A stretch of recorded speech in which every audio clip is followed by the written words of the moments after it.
대통령께 묻습니다. 존경하는 국민 여러분, 저는 어제 서울광장에서 1년 넘게 천막 농성을 하고 있는 이태원 참사 유가족을 뵙고 왔습니다. 세월호가 그랬듯이 이태원도 어느새 우리의 기억 속에서 멀어져 가고 있습니다. 유가족들이 서운한 건 우리의 망각이 아니었습니다. 생때 같은 자식을 잃은 유가족들이 바라는 건 정부가 단 한 번이라도 자신들의 목소리에 귀 기울여 달라는 것, 왜 자식들이 죽어야 했는지 진상을 밝혀달라는 것이었습니다. 참담합니다. 분노가 치밀어 오릅니다. 대다수 국민들 목소리는 외면한 채 혼자 하고 싶은 얘기만 하는 대통령, 오직 30%만 바라보고 국정을 운영하는 대통령, 입으로는 공정과 상식을 외치면서 몸으로는 불공정과 몰상식을 실천하는 대통령 내외는 언제까지 귀를 막고 국민의 입을 틀어막을 생각입니까? 대통령 거부권은 대통령 가족의 비리 의혹을 덮기 위한 방패막이로 전락했습니다.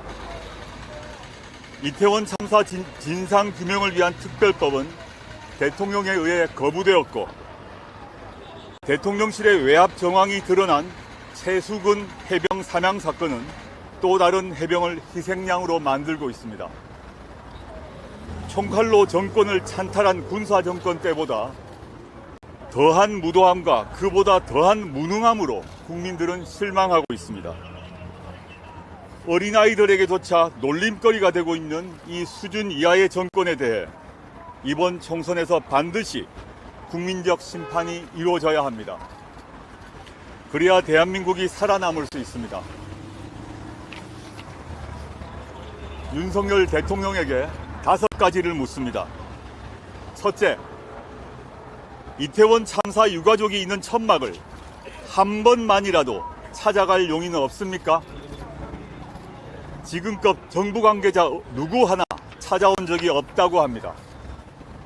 오로지 유가족들의 피눈물 나는 호소를 정치적 공세라고 치부하거나 자식 목숨 팔아서 돈벌이 하려고 한다 라는 악랄한 언론 프레이만 하고 있습니다.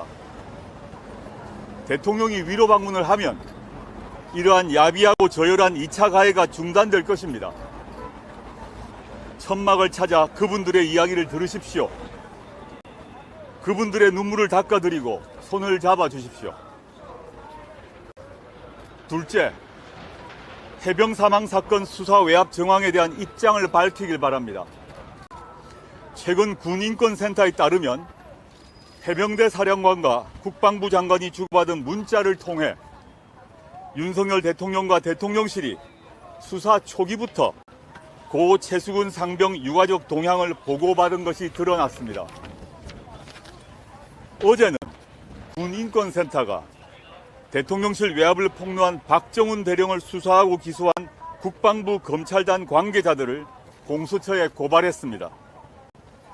이들이 대통령실과 해병대 사령관의 통화 사실을 알고도 제대로 수사하지 않았다는 이유입니다. 대통령실과 국방부가 총체적으로 진실을 은폐하고 있는 것입니다. 권력자와 권력기관의 수사 개입은 명백한 위법이고 중대한 범죄 행위입니다.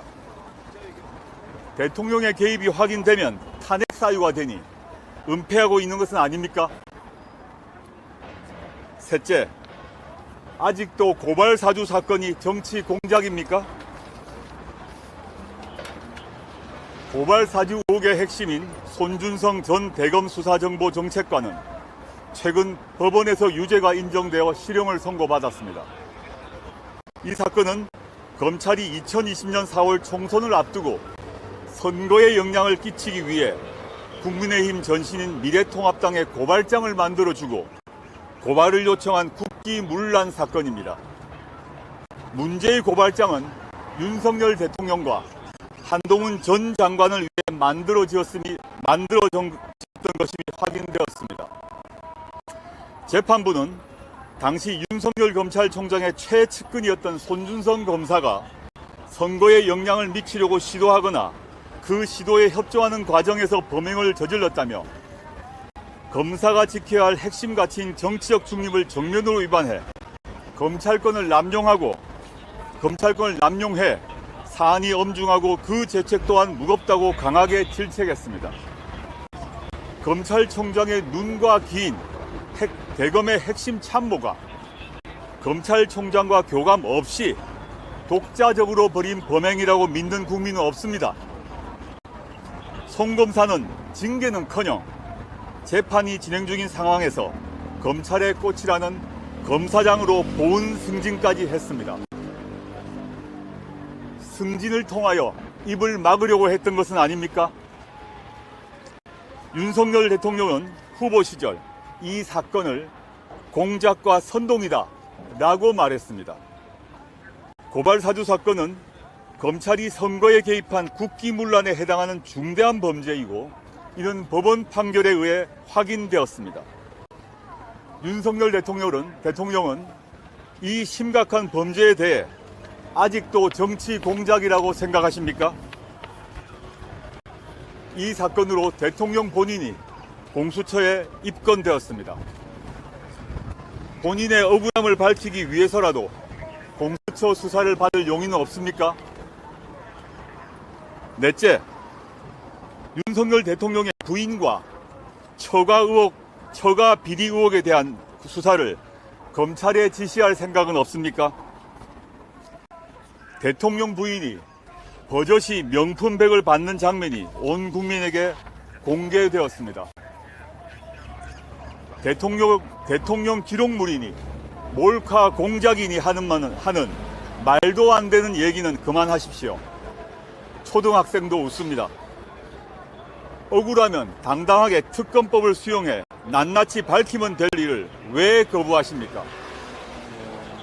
박절하게 대하지 못해 아쉽다 라는 한마디로 넘어가면 대한민국 어느 공무원에게 뇌물을 받지 말라고 할 수 있습니까? 주가 조작 공범들은 모두 수사를 받고 기소돼 유죄 판결을 받았는데 딱 한 사람, 그것도 검찰 수사 보고서에 23억의 수익을 얻었다고 되어 있는 그 한 분만 소환조사조차 하지 못하는 게 정상적인 국가의 검찰이라고 생각하십니까? 남에게 10원 한 장 피해 준 적 없다 라고 했던 윤석열 대통령의 장모는 검찰의 봐주기 기소에도 불구하고 결국 법정 구속되었습니다. 처가의 범죄를 덮기 위해 국가기관인 검찰 조직이 동원되었습니다. 이게 윤석열식 법치이고 공정입니까? 국회가 의결한 특검법조차 거부해놓고 무슨 염치로 법치를 얘기하고 공정을 입에 올릴 수 있습니까? 양평 고속도로의 노선 변경으로 처가가 엄청난 혜택을 볼 것인데 윤석열 대통령 내외는 왜 침묵하고 있습니까? 대통령은 어떻게 노선이 변경되었는지 엄정하게 수사하라고 지시할 생각은 없습니까? 검찰총장 시절 살아있는 권력 수사를 해야 한다고 자랑하던 모습은 다 어디로 갔습니까? 대통령이 되고 나니 수사기관을 살아있는 권력을 보위하는 도구로 생각하고 있지 않습니까? 다섯째, 검찰총장 시절 눈먼도 쓰듯 했던 특수활동비 사용 내역을 공개할 생각은 없습니까? 어제 언론 보도에 따르면 검찰 수사와 아무 관계없는 전직 대전지검 천안지청 민원실 직원이 검찰총장 특수활동비를 받은 적이 있다고 언론에 제보했습니다. 언론 보도에 따르면 윤석열 대통령은 검찰총장 시 무려 70억 원 가량의 특수활동비를 집행한 것으로 알려졌습니다. 서울행정법원은 지난 1월 특활비 사용 내역과 지출 증빙 내역을 공개하라고 판결했습니다. 또 부산 방문 시 여당 의원들과 가졌던 비공개 회식 비용도 공개하라고 판결했습니다. 그러나 아직까지 검찰은 공개하지 않고 있습니다. 박근혜 대통령의 특수활동비 유용 문제로 박 대통령과 당시 국정원장들은 법의 심판을 받았습니다. 당시 수사 책임자가 다름 아닌 윤석열 대통령입니다. 박근혜 대통령 특수활동비 사용 내역을 수사했던 검찰총장 윤석열의 특활비는 왜 공개하지 않는 것입니까? 윤석열 특활비가 검찰판 하나회 카르텔을 유지한 핵심 역할을 했기 때문이 아닙니까?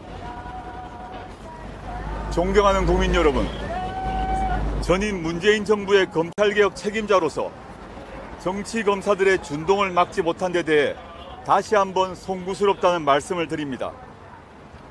저 조국 결자 해지의 심정으로 국민께 고합니다. 저와 저의 동지들은 윤석열 검찰 독재 정권에 의한 민주주의의 퇴행을 좌시하지 않겠습니다. 윤석열 정권에 의한 검찰의 사유화, 편향적이고 선택적인 검찰권 행사와 싸우겠습니다. 그리고 민생과 복지의 획기적 개선을 위해 정책을 추진하겠습니다. 제가 타버리더라도, 제가 부서지더라도, 제 등에 또 화살이 박히고 발에 족쇄가 채워지더라도 끝까지 민주공화국의 가치를 지켜내겠습니다. 감사합니다.